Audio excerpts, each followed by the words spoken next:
Seraphine Voss felt the bond the moment he walked into the great hall. It was not romantic. It was not soft. It hit her the way cold water hits when you fall into a river, total, immediate, and completely indifferent to whether she was ready. She grabbed the edge of the stone pillar beside her and held on. Across the hall, Alpha King Kalen Drath stopped walking. Just for a second. Just long enough for her to know that he felt it too. Then his eyes found hers through the crowd. Dark, calculating, and completely still. And something moved across his face that she would spend months trying to name. He looked away first. She should have understood what that meant. She didn't. Not yet. The moon ceremony was held 3 days later, under an open sky thick with stars. Every alpha from the Northern Territories had gathered. Fires burned in iron baskets along the perimeter. The air smelled like pine and wood smoke and something older than both. Seraphine stood near the back. She had no pack behind her, no lineage worth announcing.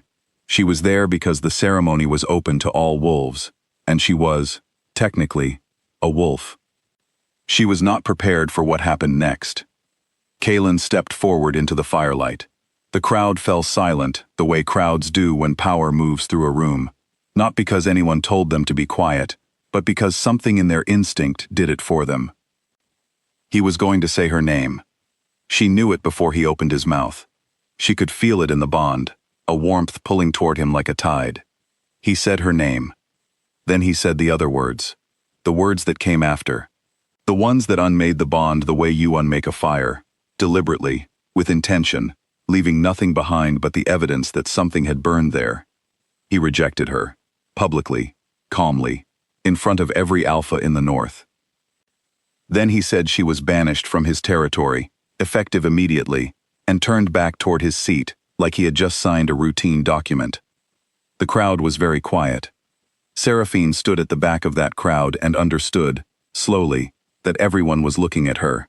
She could feel their eyes the way you feel rain, all at once, everywhere, impossible to ignore.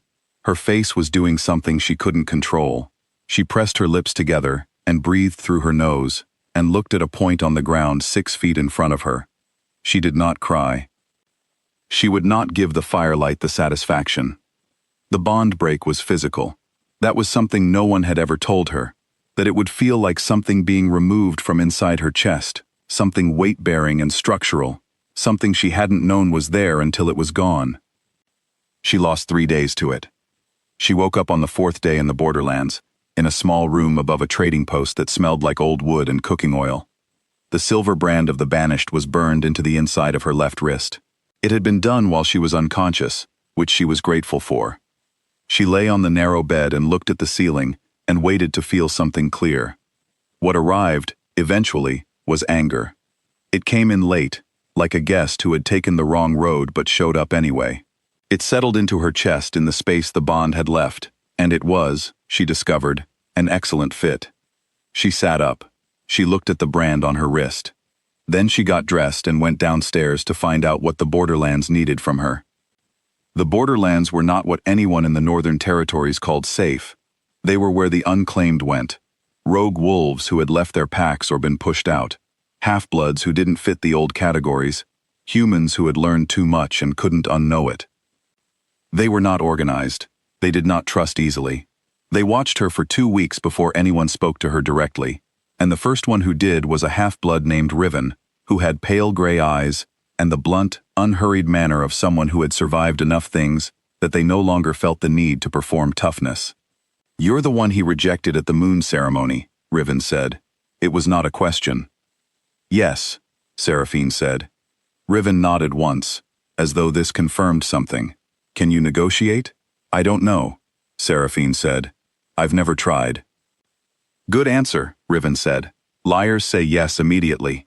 That was how it started. She was not naturally gifted at leadership. This was something she had to be honest with herself about early. She was not commanding in a room. She did not have the kind of presence that made other wolves defer on instinct. What she had was something quieter and, it turned out, more durable. She listened until she actually understood, and then she said what she understood back, and people found that so uncommon that they trusted her for it. She mediated her first territorial dispute 6 weeks after arriving. Two packs sharing a water source had been escalating toward violence for months, over a boundary neither of them had ever formally drawn. She sat with both alphas for 4 hours, said very little, and eventually drew them a map that divided the water access by season in a way that neither of them had considered. They both agreed. She walked home after, and sat outside in the cold for a long time. Riven found her there. "You look surprised," Riven said. "I didn't think it would work," Seraphine admitted. "It worked because you weren't trying to win," Riven said. "You were trying to solve something. People can tell the difference." 6 months in, the moon goddess came to the river. Seraphine was there at dawn, washing her face, not thinking about anything in particular. The river went still, completely, impossibly still, the current stopping as though someone had simply decided it should, and in the flattened surface, she saw a face that was not her own. It was patient, it was old. It looked at her with an expression that sat somewhere between apology and recognition, like someone meeting a person they had always known was coming. Seraphine picked up a rock and threw it at the reflection. The water rippled, the face disappeared for a moment, then the river went still again. The goddess was still there, still looking. "I am not interested," Seraphine said, out loud, to the river. The river did not respond, the face stayed. Seraphine stood up, dried her hands on her trousers, and walked back toward the trading post. Behind her, she heard the river start moving again, the current returning, like nothing had happened. She did not go back to that part of the river for 2 weeks. When she finally did, the water was just water. She was almost disappointed. Word arrived from the north. On an ordinary Tuesday, a messenger with Kalen's seal, road dirty and clearly uncomfortable with his assignment, appeared at the gate of the borderland settlement and asked for her by name. He handed her a letter. She read it. Kalen's political marriage had collapsed. The bride's pack had pulled out of the alliance 3 months ago, citing reasons the letter summarized as irreconcilable territorial expectations, which she understood to mean that the other pack had realized what they were getting and decided it wasn't worth it. Now the eastern territories were moving west. Kalen was fighting a war on 2 fronts. The letter said he was extending an offer of return, under his protection, within his territory. It did not say as what. She turned the letter over. The back was blank. She looked at the messenger. "He didn't specify," she said. The messenger looked at the ground. "No, my queen." She almost corrected him. She was not anyone's queen. Then she registered that he had said it automatically, the way people say words that have already organized themselves in their heads before they reach the mouth, and she filed that away without examining it yet. "Tell him I'm busy," she said. She handed him the letter back. He looked at her with an expression she could not quite read. Not offended, not surprised, something closer to relieved, like a man who had been asked to deliver bad news and had just learned he wouldn't have to. She watched him ride out. Then she went back inside to finish the negotiation she had been in the middle of. The blood moon came without announcement. She knew it was coming. Everyone knew. It was a lunar event recorded in every pack's history for 500 years, the rarest cycle in the calendar, the one that had not occurred since the first Alpha Kings were named. But there is a difference between knowing something is coming and being ready for it. She was outside when the sky changed. She was standing at the edge of the settlement after a long day, talking to no one, looking at nothing in particular. The light shifted, not sunset shift, not cloud shift, something else. The sky went silver-white. Every wolf in the settlement stopped moving at the same moment. She watched it happen, the way you watch a wave go through grass, one after another, each of them going still, each of them turning to look at the same point. At her. The light was not coming from the moon. It was not coming from anywhere she could identify.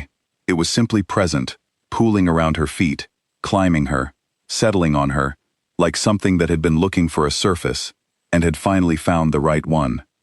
The moon goddess did not appear in the river this time.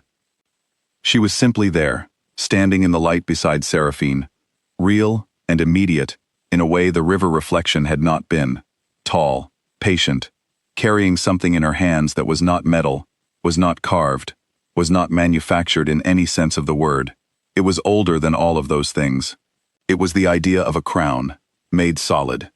She placed it on Seraphine's head. Every wolf in the settlement, every rogue, every half-blood, every unclaimed person who had come to the borderlands because the organized world had no place for them, dropped to one knee. Not because anyone told them to, because something in their blood recognized what their eyes were seeing, and instinct is older than politics and does not wait for an explanation. Seraphine stood in the middle of all of it and felt, not power exactly, but something adjacent to power.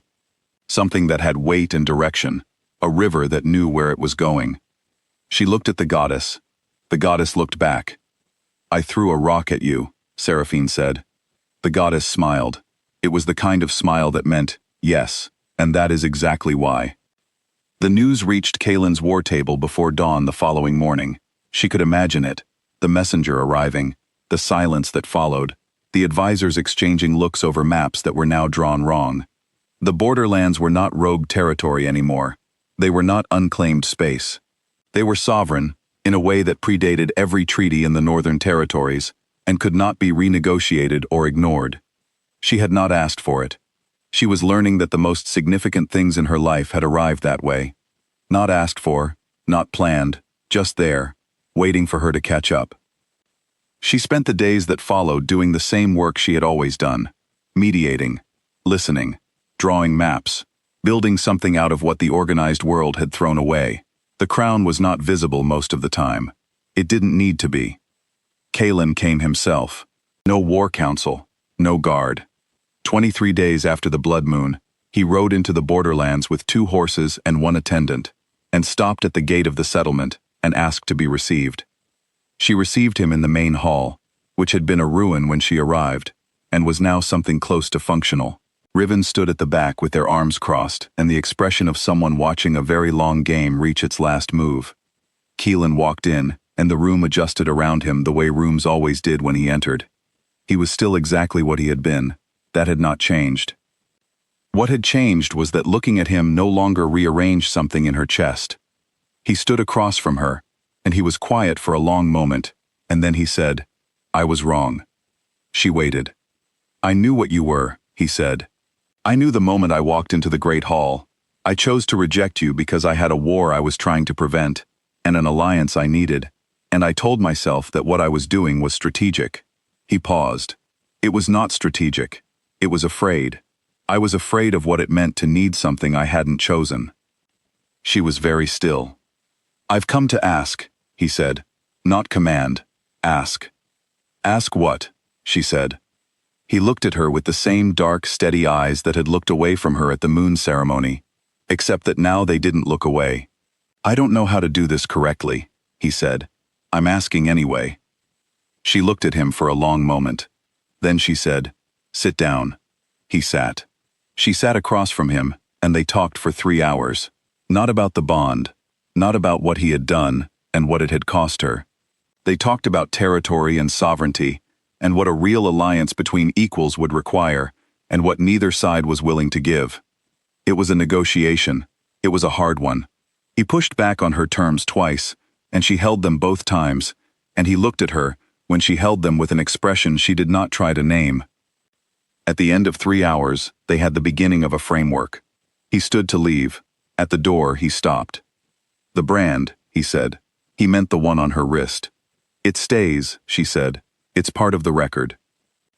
He nodded once. His jaw moved in the way jaws move when people are holding things inside their mouths that they are not going to say yet. Then he walked out. She stood at the window and watched him ride away. Riven appeared beside her. "How do you feel?" She thought about it honestly, the way she had learned to think about things out here, without softening the edges. "Like something is finished," she said, "and something else is starting, and I can't see the second thing clearly yet." Riven was quiet. "That's fair," Riven said finally. Outside, the sky was the color it gets at the end of a long day. Not dark yet, not light. That particular in-between shade that doesn't last and doesn't try to. She watched it until it was gone. Then she went back to work.